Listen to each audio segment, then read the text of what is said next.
wabarakatuh. Innal hamdalillah nahmaduhu wa nasta'inuhu wa nastaghfiruh wa na'udzu billahi min syururi anfusina wa min sayyiati a'malina. May yahdihillahu fala mudhillalah wa may yudlil fala hadiyalahu. Asyhadu an la ilaha illallah wahdahu la syarikalah wa asyhadu anna Muhammad abduhu wa rasuluhu la nabiyya ba'd. Alhamdulillah.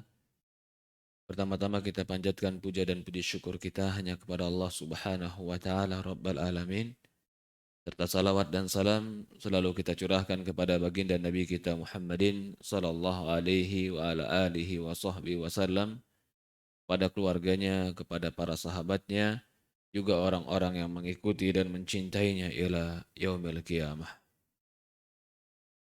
Alhamdulillah, akhwat wal ummahati fillah, ibu-ibu dan para akhwat dan juga ikhwanu fiddin yang dimuliakan dan dirahmati oleh Allah Subhanahu wa taala. Alhamdulillah, segala puja dan puji syukur kita panjatkan kepada Allah yang memudahkan kita untuk hari ini bertemu untuk melanjutkan pembahasan kita dari kitab di antara kesalahan-kesalahan wanita. Hari ini kita akan masuk kepada poin yang ke-14.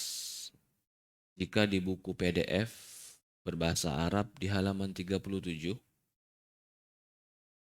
mungkin di bahasa Indonesia terjemahan bisa dilihat kepada poin 14. Setelah pembahasan tentang kurangnya melayani suami. Insya Allah hari ini kita akan masuk dalam pembahasan tentang memasukkan siapa yang tidak diizinkan oleh suami masuk ke dalam rumahnya.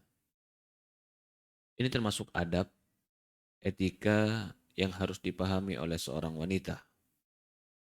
Ketika seorang laki-laki bertanggung jawab harus menyediakan tempat tinggal untuk seorang wanita, dan wanita punya hak dia meminta tempat tinggal yang sesuai dengan kemampuan suaminya, maka di antara hak dan kewajiban ini berarti suami memiliki hak untuk mengizinkan dan tidak mengizinkan siapa yang masuk ke rumahnya. Karena suami yang bertanggung jawab menyediakan rumah, maka suami pula punya hak terhadap rumah yang telah dia sediakan. Walil zawjil haqqu fil an la yadkhula baitahu illa man ahab. Bagi suami punya hak. Perhatikan hak ini. Terkadang rumah tangga banyak terjadi percekcokan dikarenakan kurang memperhatikan hak dan kewajiban. Dia nuntut minta rumah sama suaminya, tetapi dia tidak mengerti bahwasannya rumah itu jadi punya milik suami. Artinya, ketika suami yang mencari, yang menyediakan, yang bertanggung jawab, berarti di bawah pengawasan suami. Bagaimana mungkin dia yang mencari, dia yang bertanggung jawab, dia yang berusaha, tapi dia tidak memiliki hak untuk pengaturan rumahnya. Itu tidak adil. Di antara bentuk keadilan, dia yang cari. Dia harus adakan rumah buat istri dan anaknya semampunya. Ketika ada, dia berhak mengatur siapa yang boleh masuk ke rumahnya dan siapa yang tidak. Begitu juga berarti seorang istri harus pahami, harus sadari, dia nggak berhak mengusir di rumah suami siapa-siapa yang diizinkan oleh suami untuk masuk ke dalam rumahnya. Kecuali orang-orang tersebut menyelisih syariat, tidak sesuai dengan perintah Allah dan Rasulnya. Mungkin si wanita ketika itu punya hak untuk tidak mau memasukkan orang lain. Ketika suami memasukkan dalam rumahnya orang-orang yang tidak sesuai syariat untuk dimasukkan, si istri berhak untuk meminta dirinya memiliki kebebasan dan tidak dicampurkan dengan yang lain. Ini sudah kita bahas. Tetapi si istri tidak berhak mengusir orang yang diizinkan oleh suami masuk ke rumahnya dan masuknya orang tersebut tanpa menyelisih syariat. Maksudnya, ketika suatu hari si suami mengizinkan ibu bapaknya masuk ke rumahnya. Masuklah ibu, masuklah bapak ke rumahku. Apakah berhak seorang istri mengatakan, jangan kau ke rumahku, jangan masuk rumah ini? Atau berhakkah seorang istri memperlakukan mertuanya dengan perbuatan-perbuatan yang menyebabkan mertuanya tidak nyaman di rumah anaknya? Nah, ini semua tidak boleh. Istri tidak berhak memasukkan seorang yang tidak diizinkan oleh suami. Istri tidak berhak mengusir siapa yang diizinkan oleh suami dan syariat masuk ke dalam rumah suami. Berbeda kalau suami mengizinkan ke rumah orang-orang yang tidak diizinkan oleh syariat, maka mungkin di situ istri punya hak untuk menolak itu. Maka kita bahas di sini fardun ala zauja an tuti'ahu fi dzalik. Maka wajib bagi seorang wanita mentaati suaminya dalam masalah ini. Falaisa laha an tudkhila baitahu man yakrahu dukhulahu. Gak boleh bagi wanita memasukkan ke rumah suami orang-orang yang tidak disukai oleh suami. Sawa'un kana dzalika makruh dukhulahu min maharimiha ka abiha wa akhiha. Sama saja yang dibenci masuk ke rumah itu baik mahram istri tersebut, mahram contohnya pamannya, paman dari istri, atau mungkin istri punya anak bawaan, dia mau masukkan ke rumah suami, sementara suami tidak mengizinkan. Itu nggak boleh. Bahkan abiha wa akhiha. Bapak si istri itu sendiri atau saudara kandung si istri itu sendiri. Ini kalau kita sedang berbicara masalah hak dan wajib. Artinya si suami punya hak untuk tidak mengizinkan itu. Karena rumah miliknya. Dia yang bertanggung jawab, dia yang berusaha, maka dia pula berhak mengaturnya.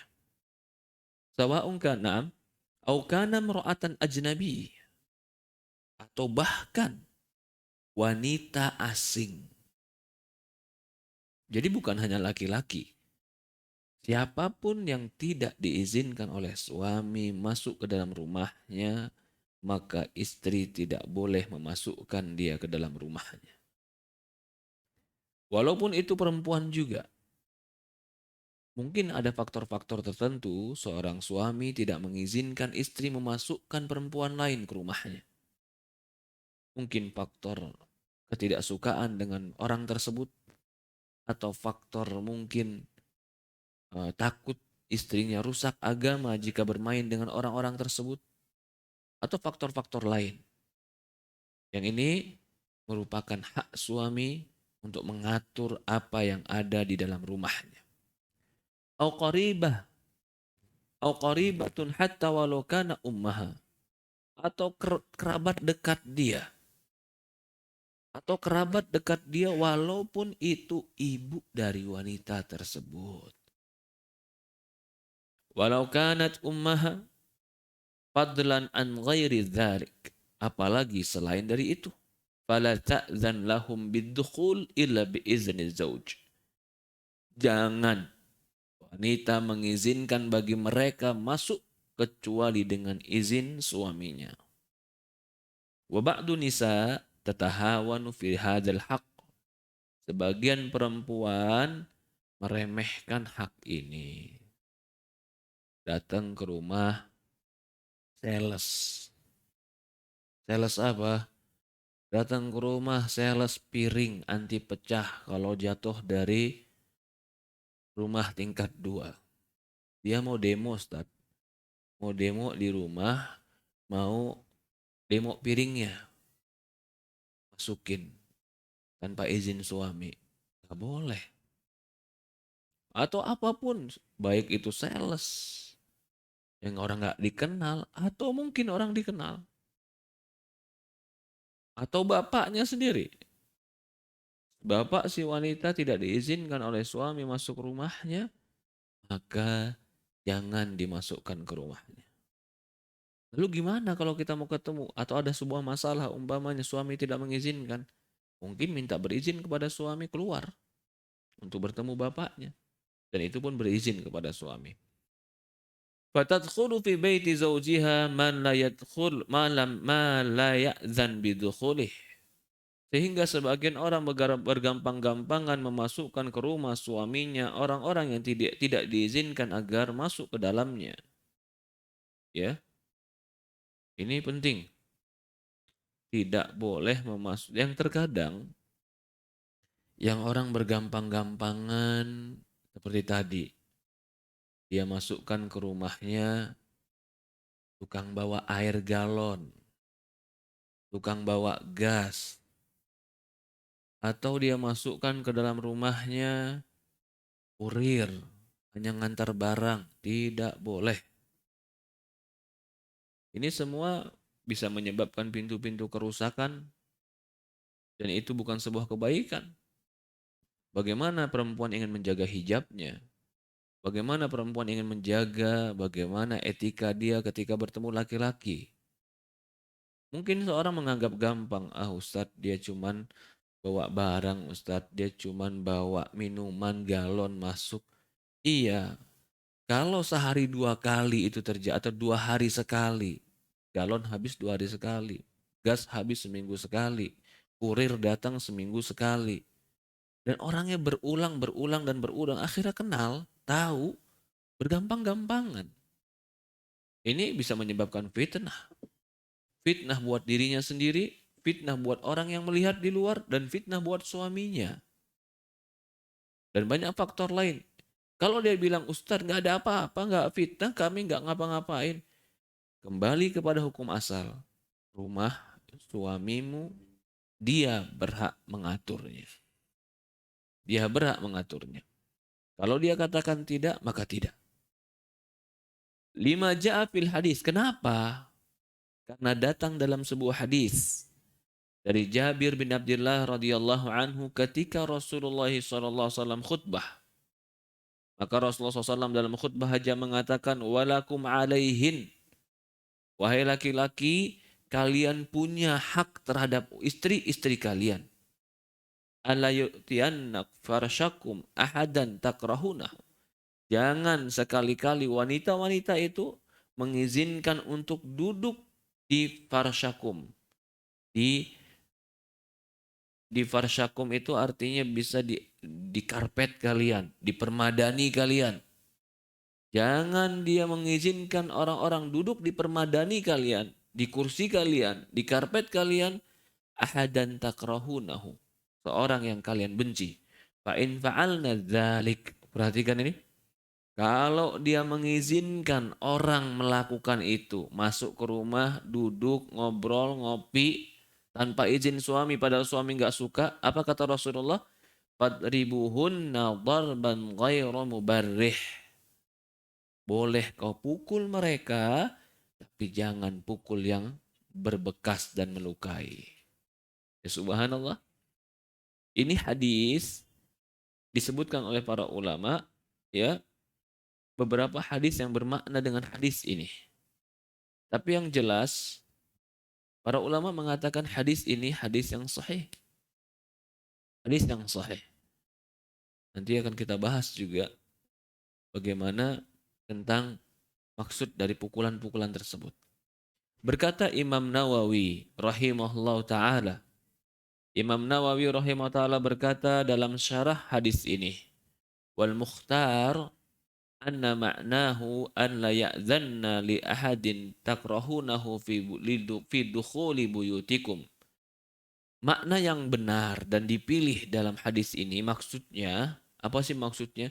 Jangan membiarkan orang itu duduk di atas permadani kalian.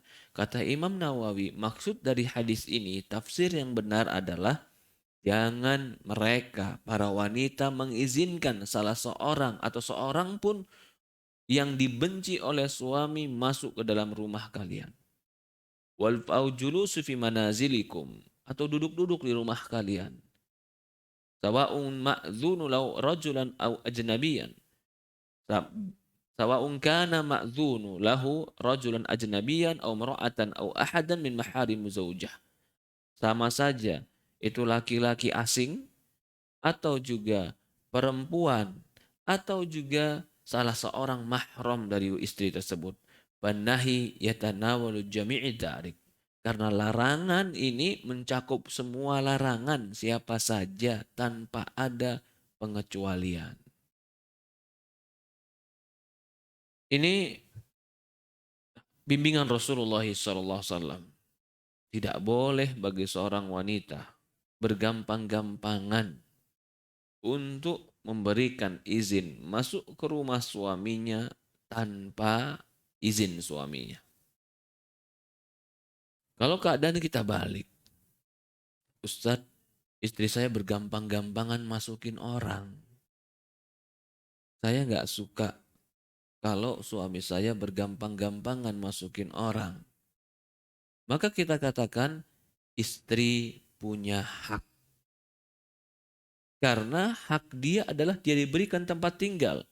Tempat tinggal adalah tempat yang dia merasa bisa menutup dirinya, menutup auratnya, menjaga agamanya. Itu tempat tinggal yang benar. Kalau seorang suami memberikan rumah, tapi rumahnya tidak memberikan keamanan bagi agama istrinya, bagi hijab istrinya, bagi diri istrinya, maka istri boleh minta haknya. Mas, aku nggak suka kalau ada yang orang-orang bukan mahram masuk sembarangan rumah kita. Mas, aku nggak suka teman-teman kamu sembrono masuk walaupun teman akrab kamu. Mas, aku nggak mau adik kamu masuk. Bukan kita larang. Bukan berarti perempuan langsung melarang dan mengusir adik dari suami. Bukan. Tapi bilang sama suami, Mas, aku nggak suka kalau adik kamu yang laki-laki masuk tanpa izin. Karena Rasulullah mengatakan, Alhamul maut. Ipar itu adalah kematian. Di sini pun ada hak istri untuk itu. Ya, pernah kita bahas bahwasannya hak istri adalah tempat tinggal. Artinya dia berhak meminta tempat tinggal yang di situ dia hidup nyaman dengan agamanya sendiri, dengan kebaikannya sendiri. Ya, kemudian dikatakan, fahadal hukmul mas'alah indal fuqaha. Inilah hukum masalah di kalangan ahlul fikih. Wa annaha la yahillu laha an ta'dhan lirajulin aw imra'atin wala mahram wala ghairah fi dukhuli manzili zawj illa man alimat aw dhannat aw anna zawjat la yakrah. Tidak halal bagi wanita mengizinkan bagi laki-laki atau perempuan atau mahram atau selainnya masuk ke rumah suami kecuali dia tahu bahwasannya atau dia sangka. Ini perhatikan, tahu atau sangka, yakin az-zawj la yakrah. Suami nggak marah. Perhatikan nih. Jadi bukan berarti terkadang kita harus izin secara lafaz ya. Mungkin ada saja izin-izin secara lafaznya nggak keluar, tapi kita yakin toh ketika ketika di rumah datang orang tua istri yang selama ini suami dari bicangan, dari ucapannya selalu memberikan izin, bahkan senang dengan datangnya mertua. Seperti itu. Dan dia nggak pernah sama sekali berbicara apa-apa ketika mertua datang. Suatu hari, orang tua si wanita datang depan pintu. Suaminya nggak ada dia sendiri. Apakah wajib saat itu dia telepon suaminya, cari suaminya, minta izin dulu baru buka? Ataukah boleh dia beramal dengan keyakinan dia? Saya yakin selama ini si suami saya mengizinkan. Jangan sampai ini orang tua di depan pintu, karena dia menganggap harus izin suami, dia telepon suaminya. Kebetulan suaminya sibuk nggak ngangkat-ngangkat, akhirnya orang tuanya nggak masuk-masuk, di luar terus sampai tunggu suaminya. Kita bilang benar, harus izin suami. Tapi yang namanya izin itu ada izin yang terlafaz, ada izin yang kita yakin secara kebiasaan itu boleh. Maka kalau kita yakin secara kebiasaan itu boleh dan dia tidak pernah menegur, maka boleh kita langsung masukkan tanpa harus izin yang berikutnya secara lafaz kepada dia. Maka kata Syekh di sini, la yahillu nam illa illa man alimat aw dhannat anna zauj la yakrah, kecuali orang-orang yang dia tahu, dia yakin dengan sangkaannya suami nggak marah kalau orang ini dimasukkan. Fa anal aslan tahrimu dukhulu manzil insan hatta yujad izin fi dzalika min. Karena hukum asalnya haram masuk ke rumah orang sampai punya izin dari yang punya rumah. Dan rumah dalam keluarga punya suami. Seperti itu. Ya. Kemudian kalau ada kasus, Ustaz, suami saya Ustaz nggak pernah larang. Mau masuk siapa saja ke rumah silahkan. Tetapi ternyata ketika orang yang bukan mahram tadi dimasukkan, syariat melarang. Contoh, dia memasukkan ke rumahnya tadi, padahal di rumahnya nggak ada siapa-siapa. Anak sekolah, dia pun sendirian di rumahnya. Tiba-tiba ada orang ketok pintu, katanya mau demo panci, laki-laki sendirian. Dia izinin, karena suami saya nggak pernah larang Ustadz. Dia masukin laki-laki ke rumahnya. Akhirnya dia berdua di rumah itu dengan laki-laki. Secara syariat tidak diizinkan. Lu suami saya mengizinkan Ustadz, tapi Allah nggak mengizinkan. Kenapa? Rasulullah SAW bersabda, la yakhulanna rajulu mimra'atin illa salithuhuma syaitan. Tidak boleh bagi seorang wanita berduaan berkhalawat dengan seorang laki-laki kecuali yang ketiganya syaitan. Tidak boleh. Suami izinkan, istri masukkan, tapi syariat tidak mengizinkan. Maka tidak boleh. Kemudian, ya, li'anna al-asl na'am أو ممن أذن له في إذن في ذلك أو عرف رضاه بإطراد العرف. Baik dia tahu itu dengan izin jelas dari suami atau dia tahu dari dia kenal ridhonya karena urf kebiasaan. Jadi urf bisa menjadi standar untuk boleh dan tidaknya. Di kampung saya secara urf mertua, ya arti orang tua dari istri, bapak dari istri itu masuk tanpa izin suami sudah dibolehkan. Karena sudah izinnya secara urfi, kebiasaan, nggak pernah masalah, maka dibolehkan. Atau contoh, tadi kan kita bilang walaupun laki-laki dan perempuan. Atau contoh di rumah kita, ketika kita di rumah, tiba-tiba ada teman kita, teman sekolah dulu, jenguk rumah kita. Sementara suami sedang nggak ada di rumah. Ketika suami sedang nggak ada di rumah, dia mau masukkan temannya ini. Apakah harus ada izin secara lisan yang jelas? Ataukah boleh dia beramal dengan sangkaan yang kuat secara kebiasaan? Bagaimana maksudnya amalan yang kuat secara kebiasaan? Secara umumnya kalau saya punya teman nggak pernah dilarang sama suami saya, apalagi teman-teman lama yang ingin bertemu saya. Maka dia masukkan, itu boleh. Ya, dalilnya apa? Pernah juga Aisyah mengabarkan, ya Rasulullah, tadi ada perempuan datang yang bawa 2 orang bayi. Kabar dari Aisyah. Loh kenapa Aisyah baru ngabarkan? Berarti Aisyah nggak minta izin. Karena Aisyah yakin umumnya perempuan yang kayak begini datang Rasulullah izinkan. Sampai Aisyah cerita tadi ada datang perempuan yang kukasih 3 kurma. Yang satu dikasih ke anaknya, yang satu dikasih anaknya, sisa satu dia bagi 2 buat anaknya dua-duanya.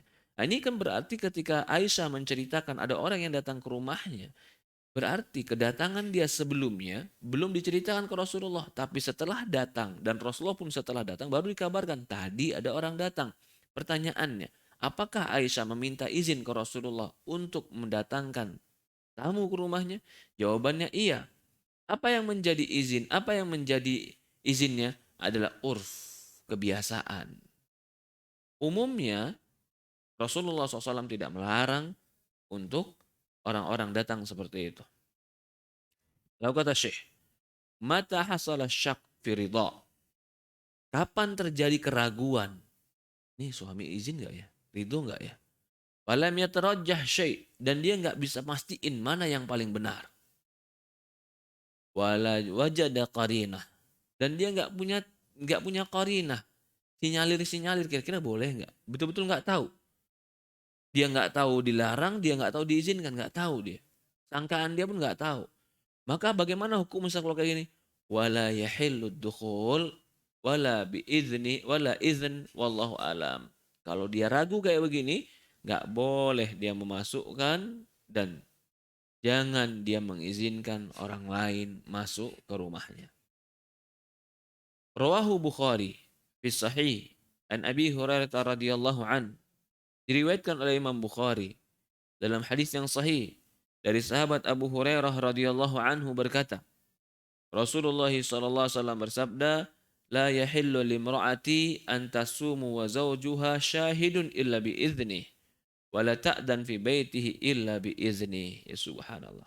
Hadis yang sahih diriwayatkan oleh Imam Bukhari. Tidak halal. Apa arti tidak halal? Haram. Karena tidak halal berarti haram. La yahil, tidak halal limra'ati, bagi perempuan, antasuma zaujuha syahid illa biizni. Dia puasa dan suaminya ada hadir kecuali dengan izin suaminya. Bayangkan, ibadah. Puasa yang ibadah saja. Ketika mau berpuasa yang sunnah khususnya, itu minta izin suami. Loh, bukankah puasa juga ibadah, Ustaz? Ya, kita ingin menunjukkan atau di sini hadis ingin menekankan hak suami itu lebih tinggi daripada ibadah sunnah. Di sini pun menjadi dalil mana lebih afdol, ibadah sunnahkah atau taat kepada suami. Maka jawabannya dari hadis ini dipahami, Rasulullah nggak mengizinkan puasa kecuali dengan izin suami, berarti ibadah sunnah itu tidak setingkat dan senilai dengan taat kepada suami. Taat kepada suami itu lebih tinggi daripada puasa sunnah. Ini dalil yang jelas. Kalau sekarang begini, kata suami jangan puasa, lalu si istri taat. Mana yang lebih besar bagi dia pahalanya? Mentaati suaminya tidak puasa atau dia tetap puasa sunnah? Ini pakai dalil. Jangan pakai perasaan dan jangan pakai akal dan jangan pakai logika. Sebagian orang pakai logika dan akal, perasaannya dipakai. Loh, ini kan puasa, ibadah yang besar. Masa saya tinggalkan gara-gara ada manusia yang melarang saya? Apakah saya mendahulukan manusia atau mendahulukan dalil, kata mereka. Padahal dibalik. Dalil itu mengharuskan perempuan taat kepada suaminya walaupun harus dia tidak puasa sunnah. Maka di sini dalil, ini kabar gembira kalau begitu bagi wanita. Engkau taat kepada suamimu itu lebih afdol daripada kau puasa sunnah. Masihkah belum bisa taat kepada suami? Padahal taat kepada suami lebih afdol daripada puasa sunnah. Ini kata Rasulullah. Jangan kau puasa sunnah kecuali dengan izin suamimu. Artinya kalau suamimu tidak izinkan, jangan puasa sunnah. Artinya kau taat kepada suamimu lebih afdol daripada kau puasa sunnah. Ini keutamaan yang besar. Allah letakkan keutamaan ini dan amalan ini bagi wanita. Ar-rijalu qawwamuna 'alan nisa bima faddalallahu ba'dhum 'ala ba'd. Laki-laki itu Allah jadikan pemimpin bagi wanita karena keutamaan yang telah Allah berikan dari sebagian mereka dengan sebagian yang lain. Nah, ini dari Rasulullah loh yang bagi. Hak ini Rasulullah SAW yang ngajarin. Apakah kita menganggap pembagian ini tidak baik? Apakah kita tidak puas dengan apa yang diajarkan oleh Rasulullah SAW dalam rumah tangga ini? Kalau Rasulullah SAW saya kita anggap nggak puas dalam ngajar, oh enggak Ustaz, saya tetap mau puasa sunnah, saya tetap mau sholat sunnah, saya mau tetap ngaji, walaupun suami saya udah ngelarang. Nah ini juga jadi poin nih. Kalau suami ngelarang taklim, gimana Ustaz? Maka kita bilang, kalau taklimnya itu bukan taklim yang menjadi taklim yang wajib. Suami ngelarang cuman karena tolong deh jangan taklim dulu anak lagi sakit. Tolong deh jangan taklim dulu di rumah ada tamu, bikin masakan dulu buat tamu. Tolong deh jangan taklim dulu, mungkin dulu masih banyak wabah, jangan taklim yang berkumpul dulu. Suami melarang karena suatu hal, bukan karena taklimnya. Berbeda kalau suami bilang jangan pernah ngaji. Nah, ini beda hal. Berarti dia melarang secara mutlak kewajiban kita. Menuntut ilmu agama kewajiban kita. Kalau ini enggak, dia bukan melarang mutlak, dia melarang tempo-tempo tertentu atau mungkin melarang pelajaran-pelajaran tertentu. Udah deh bun, gak usah belajar bahasa Arab dulu. Khawatir nih anak-anak gak ada yang pegang kalau bunda langsung belajar bahasa Arab terus. Taat suami, walaupun gak belajar bahasa Arab. Atau bahkan suami bilang, udah deh bun jangan belajar tajwid dulu. Jangan belajar Quran dulu, bacaan. Nanti kalau anak-anak sudah mulai bisa kita tinggalin, bunda belajar. Taat kepada suami. Karena taat kepada suami wajib belajar bahasa Arab itu paling tidak sunnah muakkadah. Taat kepada suami wajib belajar tajwid paling tidak itu nggak wajib hadir, bisa online. Ya, kecuali suami bilang jangan pernah ngaji sama orang-orang yang jenggotan. Jangan pernah ngaji sama orang-orang yang jidatnya hitam umpamanya. Jangan pernah ngaji sama orang-orang yang enggak atau orang-orang yang keras. Padahal orang-orang pegang Quran dan hadis. Nah kalau seperti ini, dia punya hak untuk belajar ilmu agama. Karena ini melarangannya mutlak. Maka dia harus mengkondisikan. Sekali-kali dia ngumpet belajar. Dosa enggak Ustaz? Enggak. Karena dia mengambil haknya untuk belajar ilmu agama. Ya. Kemudian dikatakan, wala ta'zan fi baitihi illa biiznih. Jangan dia izinkan seseorang masuk ke rumah suaminya kecuali dengan izin suami. Sekali lagi nih, siapa yang mengajari kita adab dan etika ini? Kadang perempuan ada yang nggak rela. Enggak masa sih sebegitunya. Saya nggak boleh masukin teman saya kecuali izin. Saya nggak boleh masukin mahram saya. Saya nggak boleh masukin orang-orang saya kecuali izin. Masa sih seperti itu? Ya akhwat, yang membagi ini bukan saya, bukan ustadz, bukan suamimu. Tapi ini yang mengajari kita baginda Rasulullah SAW. Apa kurang puas dengan tuntunan baginda Rasulullah SAW? Apakah menganggap nggak adil tuntunan Rasulullah SAW? Ya subhanallah, kalau ada seorang wanita menganggap dia tidak puas dengan bimbingan Rasulullah, saya heran siapa yang akan membimbing dia. Kemungkinan suaminya pun tidak akan pernah bisa membimbing dia kalau dia tidak bisa mengikuti bimbingan Rasulullah SAW. Ya subhanallah. Perhatikan. Waqala Ibnu Hajar rahimahullah ta'ala fi syarhil hadis. Berkata Imam Ibnu Hajar rahimahullah ta'ala dalam penjelasan hadis ini. Hadal hadis ini ya isyarah ila anna la yuftat ala zawj illa biizni fi baiti illa fi biizni. Ya, hadis ini ada isyarat bahwasannya tidak boleh dia mengalahkan suaminya dari segalanya, dari kesibukannya. Kecuali dengan izin suami. Gak boleh puasa sunnah.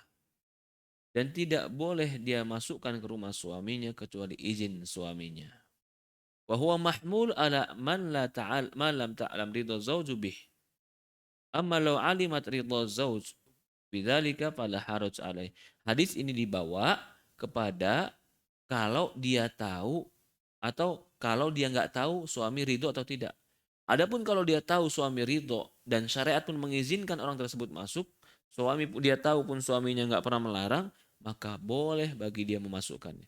Kaman jarat adatu bi itqal dhaifan mawda'an muaddan li ahadihima. Atau seperti contoh memasukkan dua tamu yang telah dijanjikan. Sawun kana hadir atau ghaib, baik itu hadir atau ghaib. Fala yaftakir idkhalihim ila idni khasud dalik. Dia nggak butuh untuk izin khusus lagi. Ini kita contohkan tadi.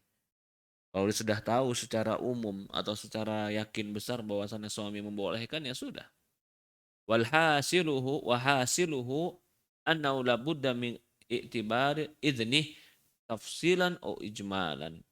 Yang hasilnya bahwasannya harus dia memperhatikan izin suaminya baik secara umum atau secara khusus, secara rinci. Ya, ini masalah rumah. Rumah kewajiban suami mengadakannya. Maka suami berhak mengatur siapa yang boleh masuk rumah dan siapa tidak.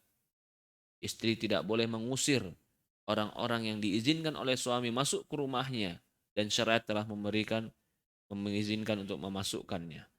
Tapi kalau istri tidak mau disatukan dengan orang-orang yang dianggap tidak harus di rumahnya, itu pun hak istri. Tetapi dia bukan mengusirnya. Dia harus mengatakan itu kepada suaminya. Contoh, kita pernah bahas bahwasannya hukum asal itu adalah si istri ditinggalkan sendiri di rumahnya. Tidak dicampur dengan ibu mertua, tidak dicampur dengan anak tirinya, tidak dicampur dengan bibi dari suaminya, tidak dicampur dengan saudari kandung suaminya, tidak. Dia pada asalnya punya hak untuk hidup sendiri dan mengatur rumah tangganya. Ketika suatu hari si istri di rumahnya, lalu si suami mengizinkan kakak perempuan si suami, berarti iparnya istri, ya kakak iparnya, masuk di rumahnya. Lalu si istri merasa nggak nyaman dengan kakak ipar ini. Apakah boleh si istri mengusir kakak iparnya? Jawabannya nggak boleh. Lah kan saya punya hak untuk hidup sendiri, Ustaz. Iya, caranya bukan engkau mengusirnya, tapi engkau katakan kepada suamimu, aku mau hidup sendiri dalam rumah tanggaku dan mengatur rumah tanggaku. Nah, itu sebenarnya masalah hak ya. Hak istri boleh seperti itu. Tetapi sebagaimana yang sering kita bahas, rumah tangga itu bukan masalah hak dan tidak hak. Tapi kadang-kadang rumah tangga itu permasalahannya adalah ta'awun tolong menolong. Saling mencapai kesempurnaan dengan saling tolong menolong. Allah musta'an. Yang berikutnya, yang ke-15. Al-khuruju min manzili duna idzni zauj. Kesalahan istri berikutnya adalah keluar dari rumah tanpa izin dari suami. Penting sekali. Sallallahu alaihi wasallam. Wa ba'dun nisa la tubali bi izni zawjiha min adami. Haitsu takhruju min manzil ghairu abi'ah bi zawjiha. Fatakhruju bi surati mu'tada ila jiranihi aw aqaribihi. Takhruj ila munasabati afrah wa ila aswaq wa ila sadaqat duna idn zawj. Sadiqat ila duna idn zawj. فربما احتلت عليه بذلك فإذا أرادت الذهاب إلى مكان لا يأذن به الزوج طلبت منه زيارة أهلها وهناك تذهب إلى حيث تزيد. Subhanallah. Turid. Sebagian wanita nggak peduli, nggak memikirkan baik itu izin sama suaminya atau nggak peduli. Ketika dia keluar dari rumahnya, dia tidak pernah memperhatikan suaminya. Dia keluar begitu saja. Ke tetangganya, ke kerabatnya, ke acara-acara afrah yang membahagiakan dia, kumpul-kumpul, ke pasar, atau bertemu dengan teman-temannya tanpa izin suaminya. Nggak boleh. Walaupun itu dekat rumah. Kumpul-kumpul dengan teman-teman. Walaupun cuma ngebakso dan ngerujak. Tetap harus izin suami. Walaupun kumpul-kumpul sama teman umpamanya taklim saja, yang lebih penting lagi daripada ngebakso dan ngerujak, harus izin suami. Karena engkau, wahai wanita, ketika menikah dengan seorang laki-laki, berarti engkau jadikan laki-laki itu bertanggung jawab terhadap dirimu. Ketika engkau ingin keluar dari rumahnya atau ingin melakukan sesuatu, engkau harus izin kepada yang bertanggung jawab terhadap dirimu. Suamimu bertanggung jawab terhadapmu. Maka izin kepada dia. Dikatakan oleh Syekh lagi di sini, "Warubbama ihtallat alaihi bidzalik."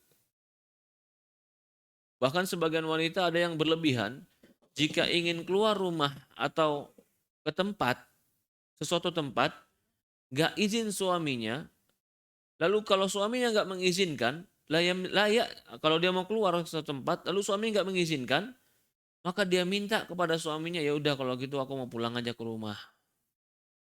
Suaminya nggak ngizinin nih, jangan banyak keluar, jangan banyak ngumpul, jangan banyak ngerujak, ngerumpi, makan bakso, ngumpul-ngumpul, ibu-ibu, nggak perlu kalau nggak bermanfaat. Akhirnya dia ngambek. Ya udah kalau memang nggak boleh, aku mau pulang ke rumah ibu aja. Maksud dia apa pulang ke rumah ibu? Begitu dia pulang ke rumah ibunya, bebas. Seolah-olah dia nggak perlu izin lagi. Kan suami aku dari rumah ibuku sekarang. Kata Syekh di sini ya, wahunaka tadhhab ila haitsu turid, maka dia akan pergi kemana saja yang dia inginkan. Wahada sani dakhil fin nusyush. Nusyuz. Ini perbuatan ini termasuk perbuatan mendurhakai suami. Nusyuz. Nusyuz itu termasuk salah satu dosa yang pernah kita bahas, dosa-dosa wanita. Bangkang kepada suami, durhaka kepada suami, tidak taat kepada suami. Wadzalika anna li zauj mana'aha minal khuruj. Karena suami udah melarang dia untuk keluar. Wa qala Ibnu Qudamah rahimahullah taala, wa li zauj mana'aha minal khuruj min manzili ila maliha, ila ma laha minhu bud. Sawan aradat ziyarat walidayha wa i'adatahuma wa huduru janaizatuhuma. Oh, subhanallah. Berkata Imam Ibnu Qudamah rahimahullah taala,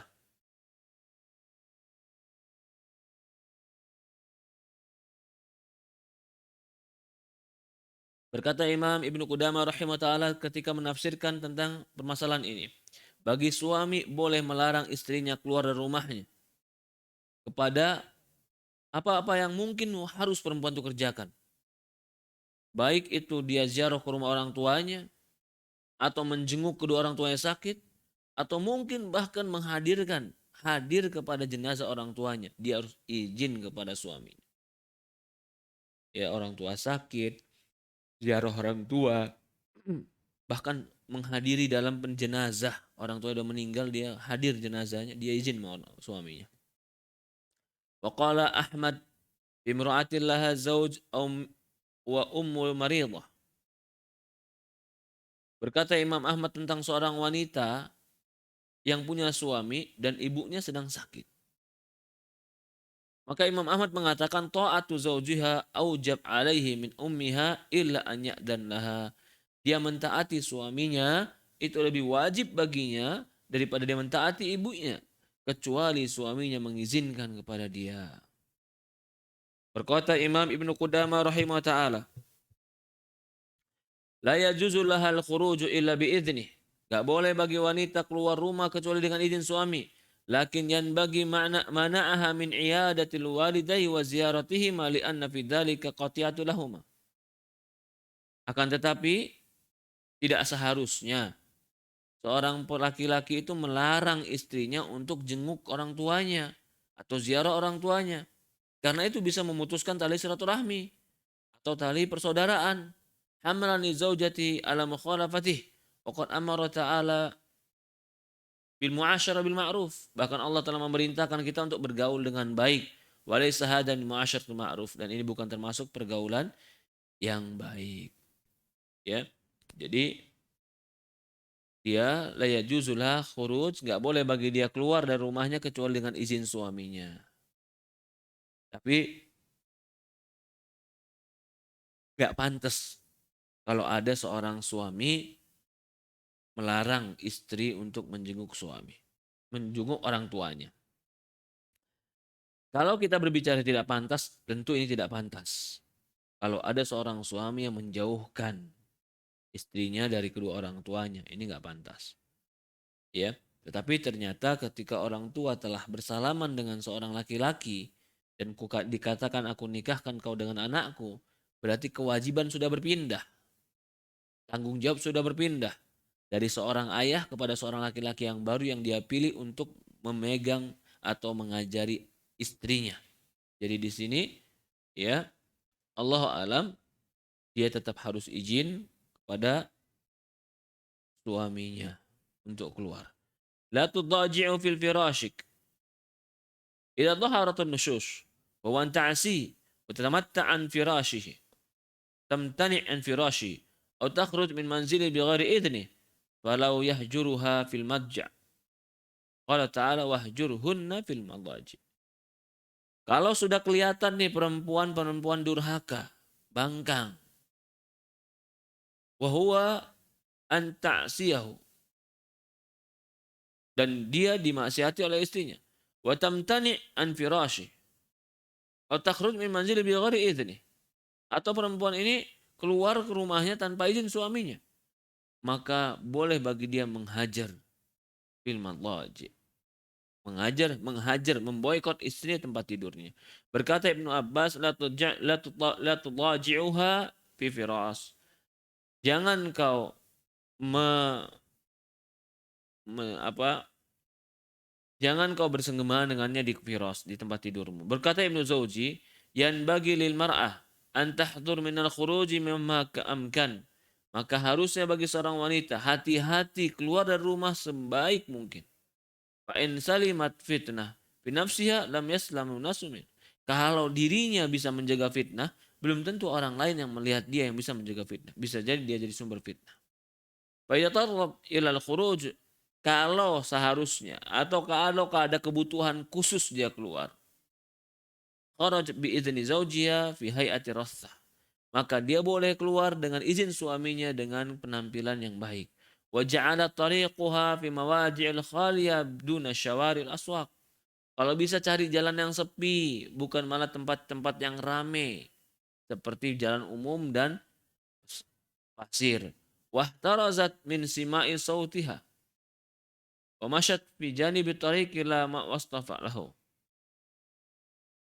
Walhasil, yang menjadi hasil kesimpulannya adalah annal khurujul mar'a min manziliha bighairi idzni zawjiha danbun azim. Keluarnya seorang wanita tanpa izin suaminya ini termasuk dosa besar. Yajib alal mar'a an tahdir min. Hati-hati manusia, hati-hati dari wanita, hati-hati bagi wanita melakukan ini. Wa anta tuba ila Allah in kanat waqi'ah fih. Kalau memang pernah terjadi dan melakukannya, maka dia tobat kepada Allah. Tsumma inna khuruju sababu tasallutu syaitan ala mar'ah. Kenapa? Karena mungkin saja keluarnya wanita itu sebab syaitan menguasai dia. Kama anna harman laha min ni'matin qarar fil bait. Karena sebagaimana akan dihalangi dia dari kenikmatan berdiam di rumah. Wa ma fiya min rahah wal unus was sukun. Padahal di rumah ada nyamanan, ada interaksi yang baik, ada ketentraman. Rasulullah SAW bersabda, al-mar'atu aurat. Perempuan itu adalah aurat. Idza kharajat istashrafa syaitan. Jika wanita itu keluar, maka syaitan akan menghias-hiasinya. Berkata qala Allah Ta'ala, Allah berfirman, wa qarna fil buyuti kunna wa la tabarrujna tabarrujal jahiliyatul ula. Berdiam dirilah kalian di rumah-rumah kalian. Siapa yang mewasiatkan kita? Siapa yang mewasiatkan wanita agar berdiam diri di rumah? Allah. Kata Allah, wahai wanita, berdiam dirilah kalian di rumah-rumah kalian. Wa la tabarrujna. Jangan kalian tabarruj, bersolek-solek seperti solek-solek jahiliyah. Tabarrujul jahiliyatul ula. Walau adrakatil mar'ah muslimah ma fi makasiha wa kirariha wa baitiha min as-sa'ada wal unus raha wal na'im la asaratul baqa' al khuruj. Walau alimat madal ma ta'anihi al kharajat wal layjat bi ida'atil manzil wa tashattat al qulub wa diqtus sadr lamma faratat fi sa'adatiha fi baitiha baina aulad ma'a zawjiha. Kalau seandainya perempuan itu dia diam di rumahnya, maka dia akan mendapatkan bagian dari kebahagiaan dan bagian dari kesenangan, ketenangan, kenikmatan. Karena baqa ala khuruj, lian la asar baqa ala khuruj walau alimatul madamatu ainul khuruj, ya. Karena kalau dia banyak keluar, di luar itu bukan menyenangkan, mengeraskan hati, menyempitkan dada, melihat sesuatu yang bisa menguruangkan iman. Maka sebenarnya diamnya dia di rumah itu kenikmatan. Bisa menjaga amalnya, bisa menjaga hatinya, bisa menjaga dirinya. Ini suatu kenikmatan yang baik. Allah alam. Ya, ini 2 poin yang kita ambil hari ini. Tidak boleh seorang istri memasukkan orang yang tidak diizinkan oleh suami.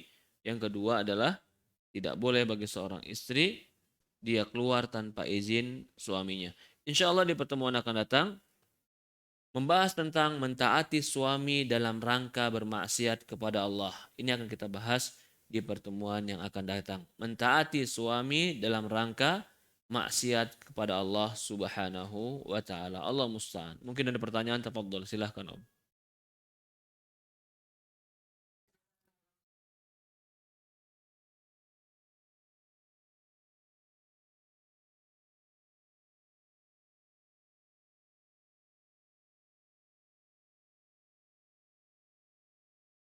Silakan.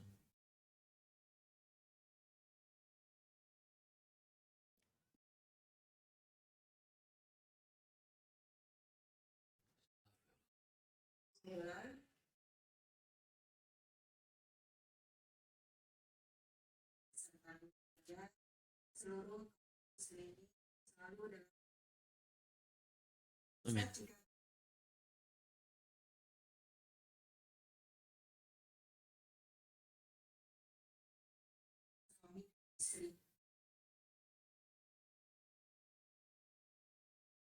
Iya. Rasulullah SAW bercanda dengan Aisyah. Rasulullah SAW berlomba lari dengan Aisyah. Rasulullah SAW memuji Aisyah. Ya, bercanda selama tidak bohong itu dibolehkan. Bercanda selama tidak berlebih-lebihan itu dibolehkan. Bahkan mungkin terkadang bercanda dengan orang lain itu terkadang dibolehkan. Rasulullah pernah bercanda kepada anak kecil yang sedang main burungnya. Rasulullah mengatakan, apa yang dilakukan oleh burungmu? Sambil bercanda Rasulullah SAW. Rasulullah SAW juga pernah bercanda dengan orang tua yang pernah datang kepada yang menanya tentang surga dan penghuni surga. Apakah aku akan masuk surga? Kata dia, tidak ada orang tua yang masuk surga. Sampai dia sedih. Karena Rasul mengatakan akhirnya orang-orang akan masuk surga dengan keadaan mudah. Jadi di sini bercanda itu diperbolehkan. Selama tidak berlebih-lebihan, tidak melanggar syariat, tidak mengolok-olok Al-Quran, mengolok-olok hadis, tidak juga mengolok-olok apa yang datang dari agama Allah, tidak berdusta. Bagaimana dengan bercanda suami dan istri? Ada seolah-olah sebuah hadis yang menunjukkan keutamaan yang besar jika seorang bercanda suami dan istri.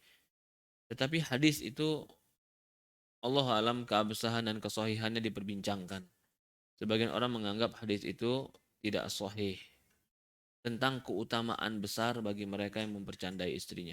Tetapi bukan juga terlarang karena bercanda itu terkadang menumbuhkan rasa keakraban, peta'nis. Allah alam. Allah musta'an. Ya mungkin seperti itu.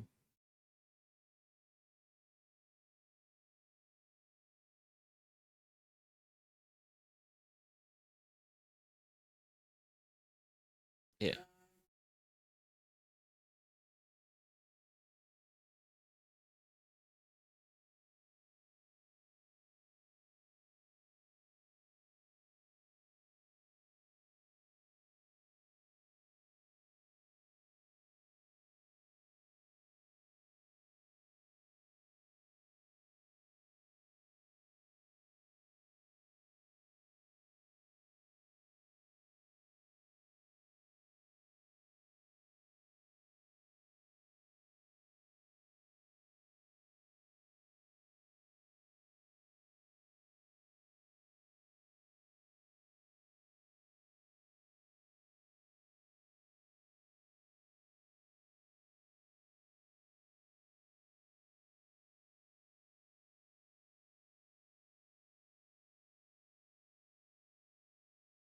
Apakah tidak boleh bertanya kenapa kamu gagal?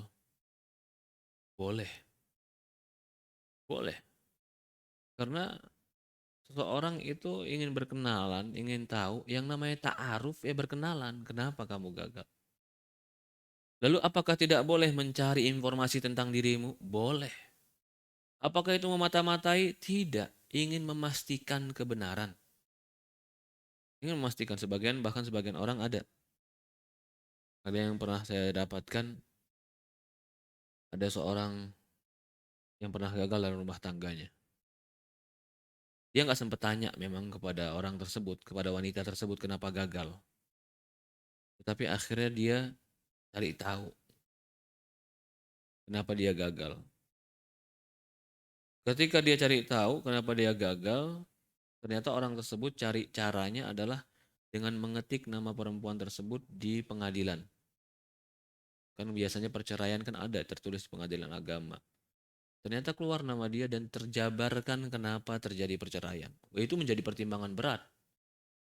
Apa ternyata? Ternyata suaminya yang pertama orang mustakim, merasa kecewa, maaf ini, dengan istri tersebut karena malam pertama dia mendapatkan istrinya tidak perawan. Ini maksud saya adalah contoh. Suami kedua atau orang berikut yang mau masuk ke dia boleh tahu. Begitupun perempuan boleh tahu kenapa engkau bercerai.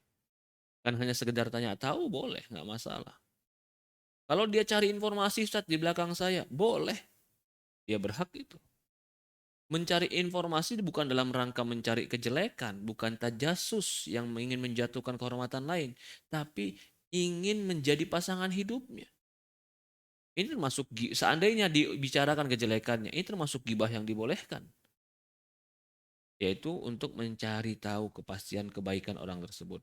Maka kalau saya rasa hanya sekedar mencari informasi, tapi kalau sampai ada umpamanya kesalahan-kesalahan ya, udah dapat informasi tiba-tiba bilang masih laki-laki nih, kami kan udah tanya ke mantan istri kamu ngomongnya kan begini begini begini. Ah, ini bukan lagi informasi, ini namanya mengadu informasi. Kalau mengadu informasi itu kurang tepat menurut saya. Karena tugas kita bukan mengadu informasi karena kita bukan pengadilan, kita cuman pengen tahu, selesai. Oh ternyata ada beda versi si laki-laki dengan istrinya. Ya sudah, sebagai kamu lebih tahu, kamu ambil kesimpulan mana yang kira-kira memang ceritanya lebih benar. Bila perlu minta laporan, nggak masalah. Cari laporan dari pengadilan. Kenapa dia cerai? Boleh. Dan di pengadilan biasa lebih adil karena ada satu sidang, dua sidang bersama saksi, bersama bukti. Akhirnya dijabarkan di pengadilan. Ini karena ini. Selesai masalah. Dan itu boleh hak juga seorang wanita untuk mencari itu. Allah alam. Ya bukan mencari aib. Kalau tujuannya mencari aib dan menggibahi itu nggak boleh. Karena ta'aruf itu bukan hanya kenal nama, bukan hanya kenal dia sekarang. Ya walaupun oh itu telah lama ya waktu ana umpamanya oh ternyata diketahui sebab sebab perceraiannya nggak benar. Seperti tadi umpamanya oh ternyata perempuan tadi itu cerai gara-gara suaminya mendapati dia tidak perawan malam pertama. Apakah menjadi mutlak? Enggak, sekarang dia udah ngaji, sekarang dia udah baik, sekarang dia berubah, sekarang dia tobat. Ya sudah, apa yang telah berlalu, mudah-mudahan Allah hapus sebagai gugur dosa. Seperti itu. Allah musta'an. Jadi kalau menurut saya, bagaimana? Apakah lanjutkan atau tidak? Kalau cuma sekedar itu masalahnya, dia tanya kenapa engkau cerai dan dia cari informasi kenapa engkau cerai, itu tidak menyebabkan, harusnya tidak menyebabkan kau mundur darinya. Allah alam. Seperti itu.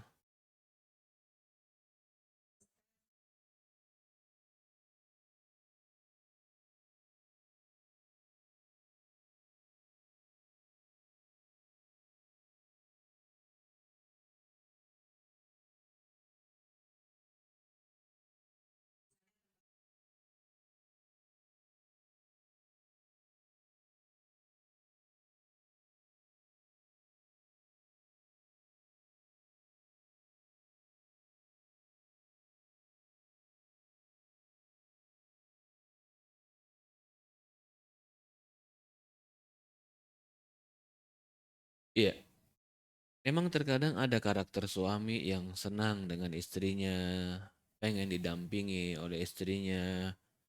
Kadang-kadang ada suami yang hobinya mancing. Mancing di kapal, di tengah laut, di bawah terik matahari. Senang nih suami mancing. Minta temenin sama istrinya. Sementara istrinya kena kapal laut, pusing, mual, mabok, mau muntah. Subhanallah. Tapi karena istrinya ya temanin suami lah. Terpaksa dia juga duduk di kapal. Akhirnya lama-kelamaan dia juga senang mancing. Kalau seorang istri bisa menemani suaminya dan bisa mengikuti apa yang dimau oleh suaminya selama tidak bermaksiat kepada Allah, maka ikuti. Nah, sekarang nih main futsal Ustadz, main bola Ustadz. Itu cowok semua. Maka Allah alam ya, kalau umpamanya engkau diletakkan di tempat yang jauh, tidak bercampur baur, ya, mungkin kau disuruh nonton dari tempat yang lebih privasi, sungan wanita, hijabmu bisa terjaga. Allah alam sesekali tidak mengapa. Rasulullah SAW waktu itu pernah membawa Aisyah nonton orang bergulat. Nonton orang bergulat, ini ceritanya ketika itu Idul Adha atau Idul Fitri. Ketika nonton orang bergulat, kan tentu orang bergulat yang lebihnya orang pada nonton. Aisyah di belakang Rasulullah, bukan di depan. Ini bagaimana cara Rasulullah menjaga Aisyah. Aisyah di belakang Rasulullah, karena orang rame kan. Lalu dagunya Aisyah ada di pundak Rasulullah karena ingin melihat di depannya. Rasulullah SAW bilang, Aisyah sudah belum? Karena sudah dia nonton terus, dia bilang, "Ya Aisyah sudah belum? Belum ya Rasulullah, aku mau nonton lagi. Aku mau lihat lagi." Rasulullah biarkan dagunya Aisyah ada di pundak Rasulullah SAW sambil menonton orang bergulat. Kata Aisyah, sebenarnya bukan yang sedang bergulat yang aku ingin tonton dan yang ingin kumaukan. Sebenarnya aku ingin pipiku bertempel dengan pipi Rasulullah SAW atau daguku ada di bahunya Rasulullah SAW. Memang ini menjadi dalil bahwasannya di sini Rasulullah SAW mengajak Aisyah nonton permainan. Tetapi tentu ini bukan menjadi sebuah keseringan dan keharusan atau menjadi sebuah rutinitas, bukan. Ini kejadiannya adalah hari raya. Berarti kita pahami di sini adalah hari-hari besar orang Islam yang Rasulullah ingin memberikan kebahagiaan kepada istrinya di hari-hari besar tersebut. Ya, jadi seorang istri boleh-boleh saja menemani suaminya selama dia bisa menjaga dirinya, menjaga hijabnya, menjaga kehormatannya. Allah alam. Seperti itu.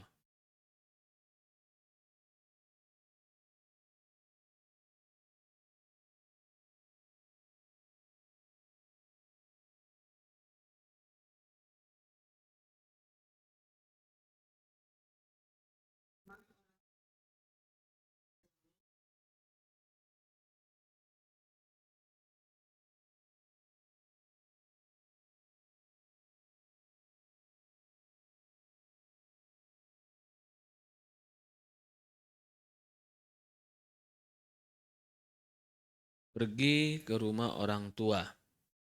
Ya mungkin kejadiannya seringnya terjadi Idul Fitri, Hari Raya, pulang, kumpul. Adik ipar punya istri nggak pakai jilbab atau nggak pakai jilbab ketika di rumah. Ya, kita sudah nasihatinya. Apa yang kita harus lakukan, Ustaz?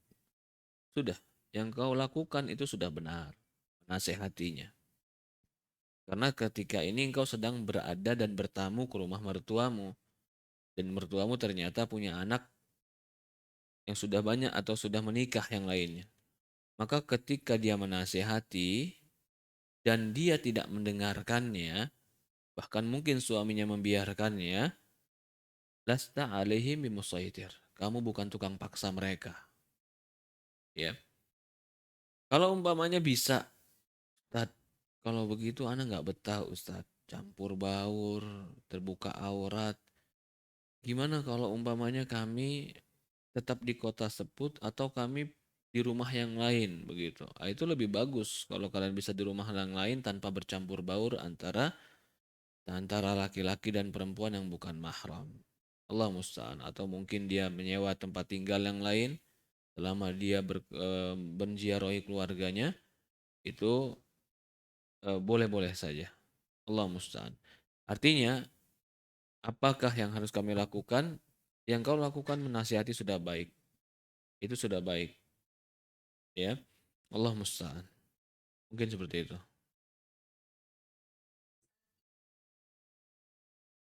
Betul, Om. Silakan, Om.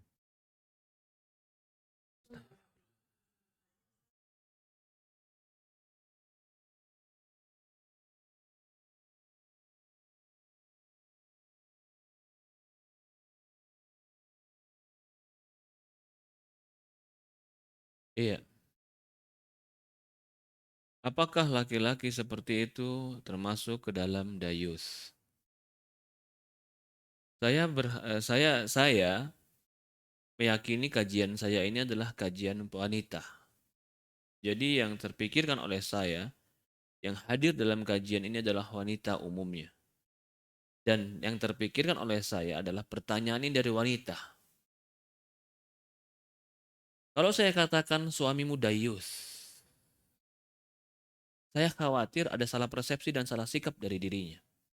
Maka yang akan saya jawab adalah tidak seberapa penting itu. Yang penting engkau jaga dirimu. Suamimu mengizinkan kemanapun, tapi kau tahu agamamu, kau nggak kemana-mana, itu yang lebih penting. Suami saya mengizinkan kemanapun saya pergi, Ustadz, walaupun ke kafe. Lalu kamu mau ke kafe? Ya enggak, Ustadz. Gimana dia kok mengizinkan saya? Yang penting kamu nggak berangkat, itu saja. Kalau saya katakan, oh iya, suami seperti itu suami dayus, saya khawatir nanti ada salah persepsi. Oh kalau gitu suami Anda nggak ideal dong. Suami Anda nggak bagus dong. Jangan berpikir seperti itu. Kita menjadi wanita soleha, itu bukan berarti kita harus berpasangan dengan laki-laki yang soleh. Bukan. Ketika kita nggak mendapat laki-laki yang soleh, lalu idealis menjadi soleha sudah nggak ada. Pupus harapan menjadi soleha. Nggak ada yang mengatakan seperti itu. Ketika nggak mendapatkan suami yang nggak dayus, udah pupus harapan untuk menjadi wanita soleha, masuk surga. Nggak ada seperti itu. Yang penting diri kita baik. Itu yang paling penting duluan. Dia mau mengizinkan, dia nggak mengizinkan. Yang penting kita tahu batasan-batasan syariat. Kecuali ini majelis laki-laki. Ada yang laki-laki nanya, Ustadz saya nggak pernah izin, nggak pernah larang suami saya kemanapun. Saya akan nasihati dia. Saya akan nasihati dia. Karena dampaknya jelek. Laki-laki tidak bertanggung jawab umpamanya. Atau laki-laki dayus umpamanya. Maka maksud saya di sini, al-ummahat, apakah laki-laki seperti dayus? Kalau yang bertanya perempuan, saya rasa tidak penting dia dayus atau tidak. Yang penting kau jangan keluar kepada perkara yang tidak penting. Itu yang paling penting. Ya, adapun suami belum terlalu baik agamanya, maka bersabar, ajari dia atau ajak dia dengan baik agar dia lebih baik agamanya. Allah alam. Ya, seperti itu.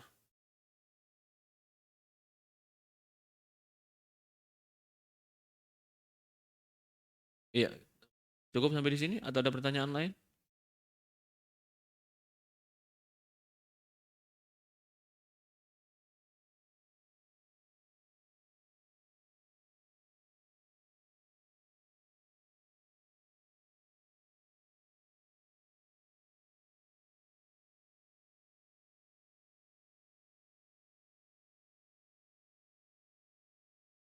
Afwan ya, suaranya nggak ada suara atau memang sudah tidak bertanyaan? Suara tidak terdengar ya? Oh,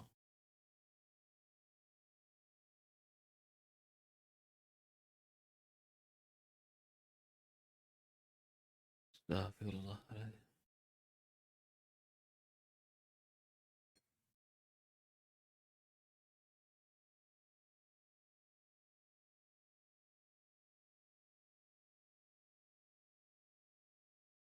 Ya, afwan Om, tadi keluar sebentar, ada gangguan teknis. Fadhol, silahkan.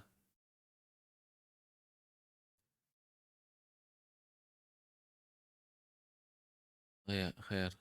Atau mungkin ada pertanyaan, satu pertanyaan lagi Om, silahkan Om. Terdengar Om, afwan. Fadhol.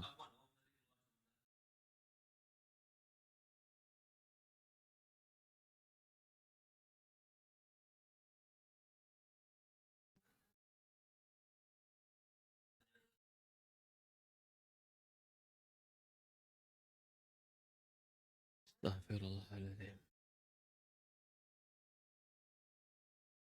Iya Om, terdengar. Fadol, silahkan. Terdengar Om.